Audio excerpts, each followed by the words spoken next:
Hello, everybody. I'm Donnie Counts, and we're in Nashville, Tennessee, and we have Larry Taft. He is our guest this time, and we've got Ronnie Carter to my left and Dick Farah to my right.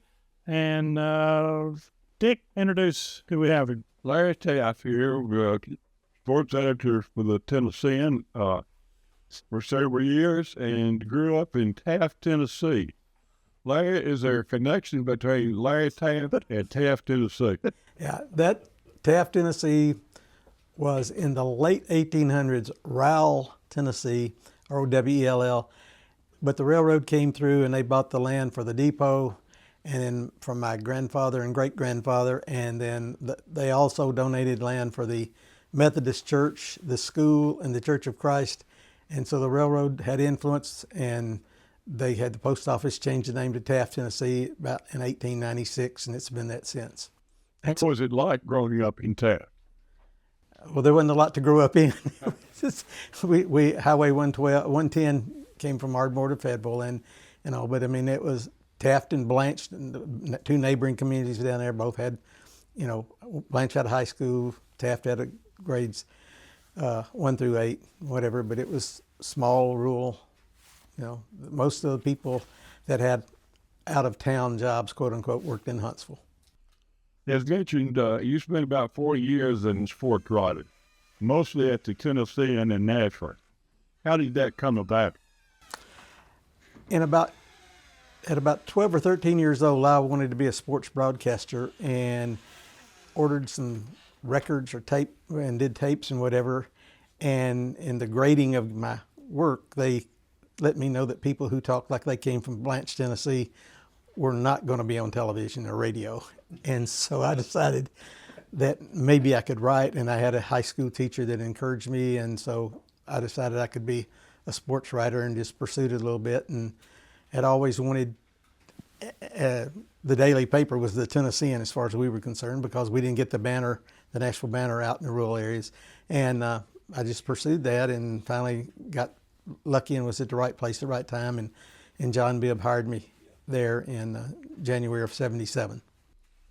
Larry, what was it like working for people like Raymond Johnson, John Bibb, some of the old characters, working and learning from those people?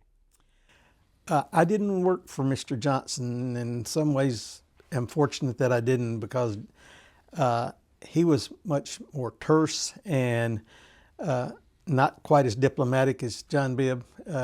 John Bibb is one of the greatest people I've ever known, and also learned a lot from working from him. And then John Sigenthaler was editor and publisher of the Tennessean, and he could read you the riot act pretty well, but he always did it teaching.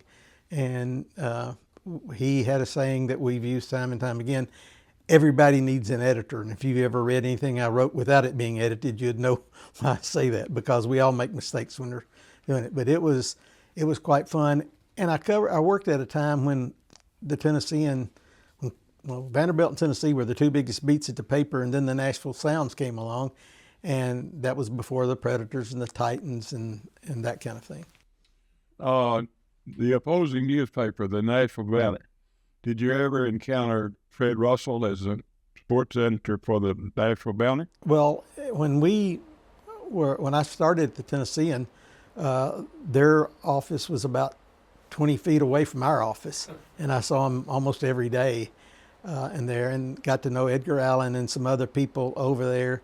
And it was just kind of a line of demarcation. You didn't go into their office and they didn't come into yours, but you'd see each other at the hallway, the water fountain, everything like that. And every now and then you might get a note in your mailbox that Fred Russell had written and brought it over and stuck it in your mailbox, talking about a good story. I know one that I got compliments on from him once was on Tom Marshall, the Lincoln County native who wound up was an All-American basketball player at Western Kentucky and whatever. So we saw them, but we just didn't cross paths too much. Do you recall your first paying job as a sports writer? Well, yes, sir. In 1972, I got married, and in 73, moved to Knoxville, and I started to work for the Knoxville News-Sentinel. as a copy boy, which is basically an office boy. And it was a union newspaper, and so I got paid union scale, but they gave me a little more money because I was married. The union scale for a copy boy was $76 a week, and I got $78 because I was married. So $2. $2. But it was one of the better jobs I ever had because I got to see Marvin West and Tom Seiler and got to learn everything about the newspaper. And that was in the hot metal days as opposed to cold type.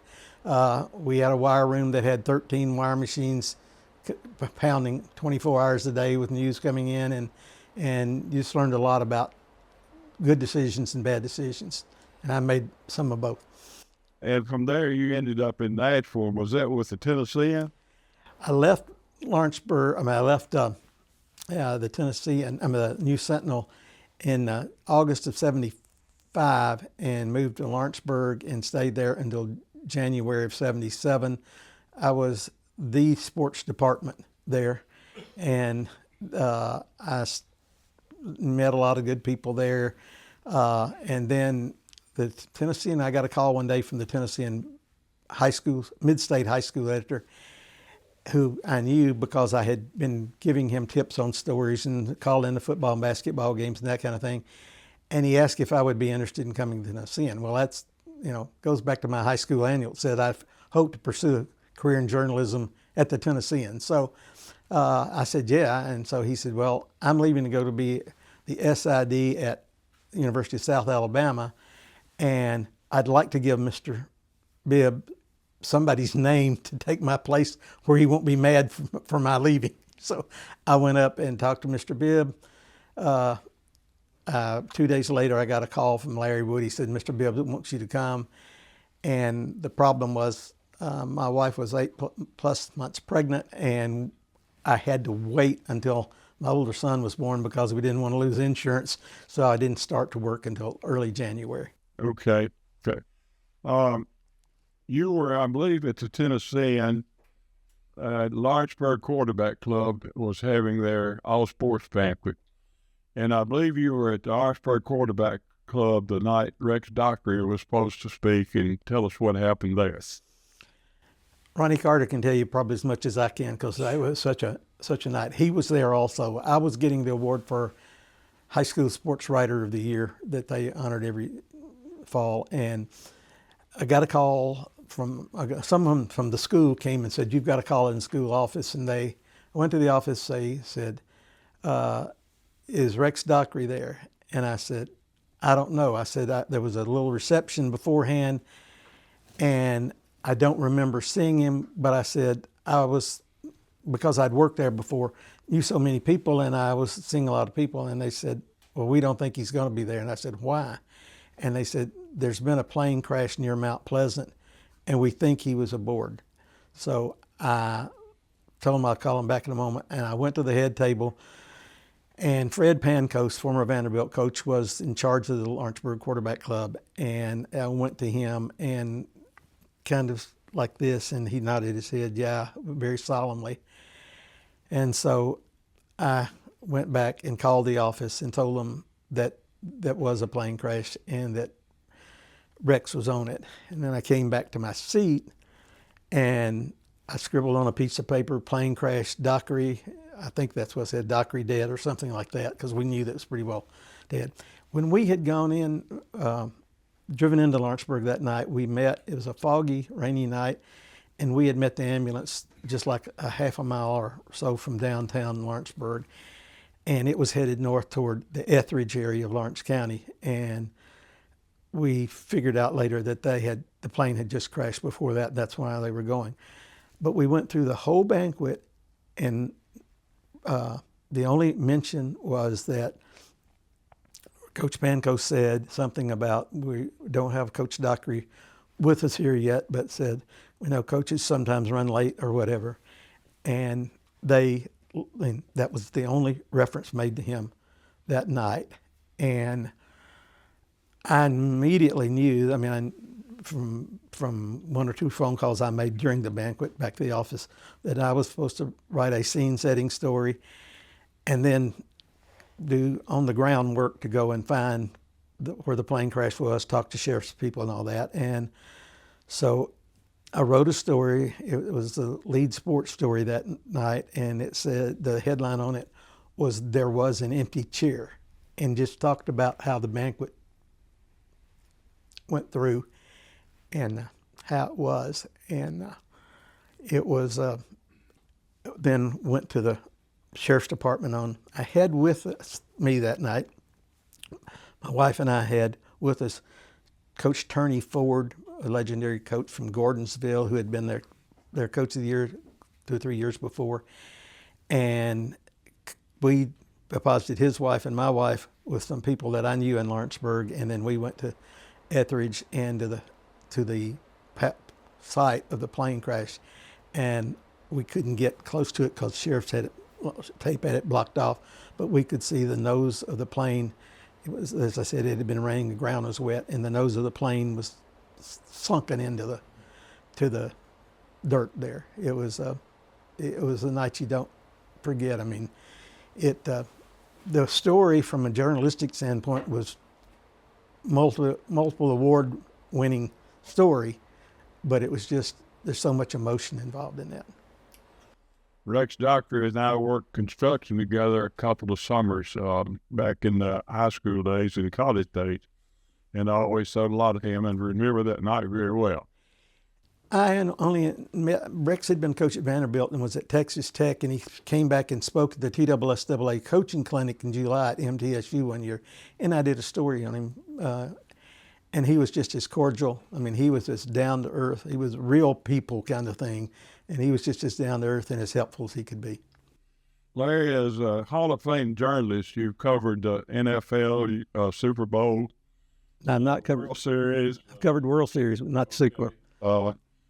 Orange Bowl, Sugar Bowl, Cotton Bowl, maybe. Tell us about some of those occurrences, please. It was, the biggest thrill may have been at that point in time covering the World Series the first time. It was back in 1991 when the Braves made the World Series and started their 8 or 9 year run into the postseason, because my father had taken me to Atlanta Stadium in 1966, the first year the Braves were in Atlanta, and got to see a game. And I'd grown up more of a baseball and football fan than I had the others, and I'd been to UT to football games and that kind of thing. But it was during that period, and then later on, I wound up making a trip to Detroit, which had always been my favorite team, and through the paper had gotten press credentials. And they knew I wasn't doing a story on a game. They just knew I wanted to see the stadium. So I went to Tiger Stadium and could go down on the field and go to the locker room and walk out to the bullpen and see all of that. And I covered the Nashville Sounds from 1990 up until about 94 or 5. I covered it long enough that I wound up spending about a week chasing after Michael Jordan when he was with the Birmingham Barons and going down, and it would be a tent half the size of this room, and there'd be about 50 people trying to get in and as close to him as they could. And if you didn't get in the front row, you couldn't see anything. It's like, if you're no taller than I was. But anyway, but there were a lot of things I did like that. I got to go to the Rose Bowl Stadium when Tennessee opened against UCLA. What happened to be Peyton Manning's freshman year, and then, but there were lots of things. Got to go to Toronto for the World Series when the Braves played up there, and it was for somebody, a poor country kid from farms in Middle Tennessee, it's pretty good. Which beat reporter job was the most fun for you? Well, lots of ways to answer that question. Baseball was extremely fun. I mean, I traveled, 1990 I covered the Sounds, and we never got more than 4 games. And I say we because you become a part of the team. We never got more than 4 games out of first place in the Eastern Division of the American Association. And I worked the last 54 days of the season in a row every day going somewhere because I just didn't want to leave it. And Mr. Bibb gave me like 6 weeks off after that, which was fine. But it was fun because you became you're like a part of them, and your emotions were there all the time at raw edge. One of the most fun things to cover, and Mr. Edgar Allen of the Banner told me this once, is high schools. And I liked high schools. I mean, when I was a kid, I did region or District 24 basketball tournament pairings, and after I get to all the teams, and it had that kind of thing. You did the brackets, and high school. When you cover high school, you can have somebody that wins that you can write about. You can go into a locker room, and particularly on professional sports level, but even on the college sports level, and you're not very well welcome because nobody wants to give you their misery. Somebody makes an error like the pitcher made for Philadelphia the other night. You don't want to see anybody like that. I was in the Minnesota, no, let's take that back. It was Atlanta Braves, I believe it was, dugout in 91, and Charlie Lee Brandt had given up a home run to end the World Series. And he was not at his locker, but I knew I had to ask him questions. So I stayed at his locker, and I stayed at his locker for 20 minutes. He never came out of the training room. I mean, I'm left hanging high and dry, and a lot of things are being said that being said casually among players that you can't write credibly write in a paper because they're not saying it on the record. They're not saying it to you. But baseball was fun. But the high school thing was really fun because, you got gals in Lincoln County that we talked about earlier today. You're going to be talking to people who are happy because they won. And that's a lot better than trying to deal with people who are not. Okay. As a beat reporter, which job or reporting was the most hectic and which was the most fun, most rewarding? Actually, the feature stories in some ways were a lot more rewarding because you had time to get to know people.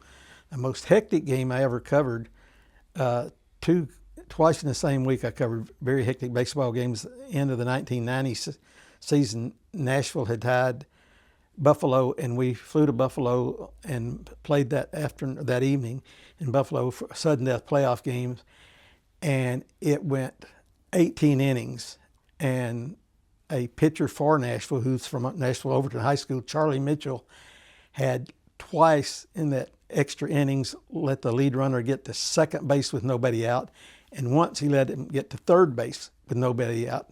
And all Buffalo needed was one run, and it was very hectic and all. And the game went 18 innings, and I had written the lead about 3 or 4 times on that, and I did that also when Atlanta beat Pittsburgh in a playoff game for the National League Championship one year. But in the same week that I went to Buffalo, Nashville won. They played 2 games at Omaha, came home on a Friday night to play Nashville. The series was 1-1, and the game started at 7:35, and close to midnight, they were in extra innings, and close to midnight there was an hour-and-a-half rain delay.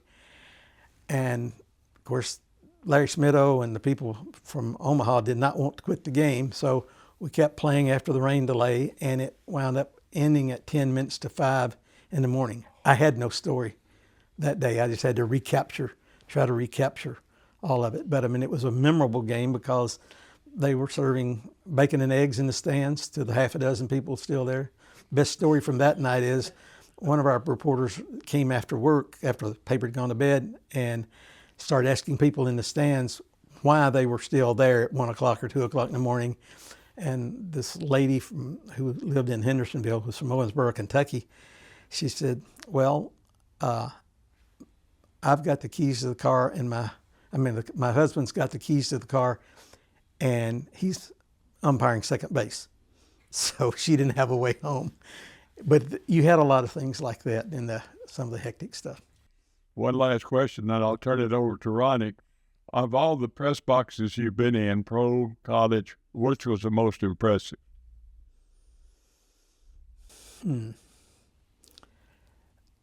Well, impressive in a bad way was the Iowa Cubs, who had a press box that wasn't much wider than the sofa you're sitting on, and there were a lot of people there, and you were really down close onto the field. The most impressive press box, I guess, maybe was one of the college press boxes. Ole Miss used to have a nice press box in Oxford. Of course, Tennessee's was good. Alabama's was good. And on Major League Baseball level, the Toronto press box was extremely good. You had in motorsports, you had some big, nice press boxes. I mean, the press boxes, like the Atlanta Speedway, when I covered Richard Petty's last race there, it was full, but the press box stretched for probably 100 yards, and it was 3 levels of it. Now, not counting the luxury box and that. This is just 3 rows for working media. I mean, it was, and the one thing that I learned later is the luxury box people eat a lot better than the people in the media do. That's right. Of all the people you've interviewed over your career in the newspaper business, are there 2 or 3 special memories that you have of just interviews with people? Maybe the most memorable, because he was a hero of mine growing up, was Arnold Palmer. Played in the seniors golf tournament at the Opryland course here, and my assignment was to cover Arnold Palmer that day. So on the first tee, I was standing there as he teed off, and I walked 18 holes with him. And when it was over, I mean, it was a day that reached into the low 90s. And of course, those pro senior players were riding the cart. When we got back, his caddy came out from under the ropes and came over to where I was standing and says, "Mr. Palmer would like to see you." And so he took me back over. I went on the ropes and stood on the 18th green. And he said, "You've stayed with me all day. All these other people from the media over here have just picked me up on the 17th hole." He said, "You can ask me anything and we'll talk here as long as you want to, and I'll answer anything you got to say." And said, "I just feel like I owe that to you." And that was real impressive. Another person that was impressive in a totally different way was a woman named Nera White from Macon County, Lafayette, Tennessee. She was a 13-time AAU All-American back in the days when you had independent women's basketball.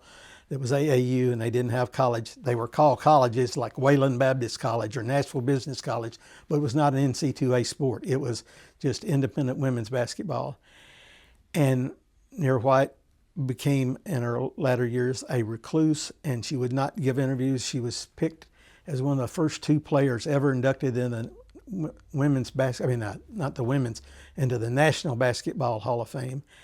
And a coach in Nashville, Doris Rogers at McGavock, had played with her, and I connected through Doris. I wanted to get an interview with Nera, but she was not doing interviews. She was very much a recluse, and so Doris worked it out, and Doris and I went to Lafayette to interview her. And so we left Doris's car at the garage and got in the pickup truck with Nera White, who had on a denim jacket with sheepskin lining, or denim vest with sheepskin lining, and a gun in a holster laying right beside the middle seat, which I was sitting in the middle seat. But we talked and we went over her farm, and we looked at the cattle and the mules and everything else. And she showed me how she hung her holster on the steering wheel of the tractor when she was out in the fields by herself, whatever. But she was one of the most gentle women people I've ever known. I mean, she was very good, and she answered every question. I think there were 5 stories in the package we did on her when she got inducted into the Hall of Fame. And she was nice enough. She made a point of saying that she knew she was not an attractive woman and had never been any in her life. And she made a point of saying, of one time I was on the phone with her, and she went into an explanation about how she felt she had been treated because of her appearance. And I said, "I know you just said that to me, but I would like to write that." And she says, "Well, you can write anything you want." And so I did a sidebar on her being unattractive and how she felt so shunned by people because of that. And it took a genuine person, somebody that was comfortable in being who they were. But Richard Petty was extremely nice. And one of the more impressive people that I met, and not necessarily in a good way, but in the early 90s when I was covering the Nashville Sounds baseball, they were a farm team for Cincinnati, and Cincinnati played a exhibition game prior to the season at Greer Stadium. And their manager had gone through a really rough spring because it had been revealed during spring training that he had been gambling on baseball. It was Pete Rose. And everybody knew that somebody was going to have to interview Pete Rose. Well, I mean, we were the home newspaper, and the worst he could do is just say no or hit me or something like that. And I didn't figure that'd be too bad. That'd be national TV if I got that. So anyway, when he came out of the dugout, out of the locker room, clubhouse, went to the dugout, I went across the field, and I told John Wilson, camera guy from Channel 4, I said, John, keep your camera on me because I'm going to go try to talk to him. So I got to the top of the dugout and hanging over the rail, and I says, I'm Larry Taft from the Tennessean. I says, can I talk to you? He said, sure, come on down here. And I explained to him, I'd met him 2 falls before in Nashville at the Queen's Chase, which Queen Anne had run a steeplechase race here in the fall of the year, and I had met Pete Rose there. He was there with Turfway Park owner Jerry Carroll, who was from Nashville. And so we talked and whatever. And so I went out and talked to him. And so he's barely beginning to talk.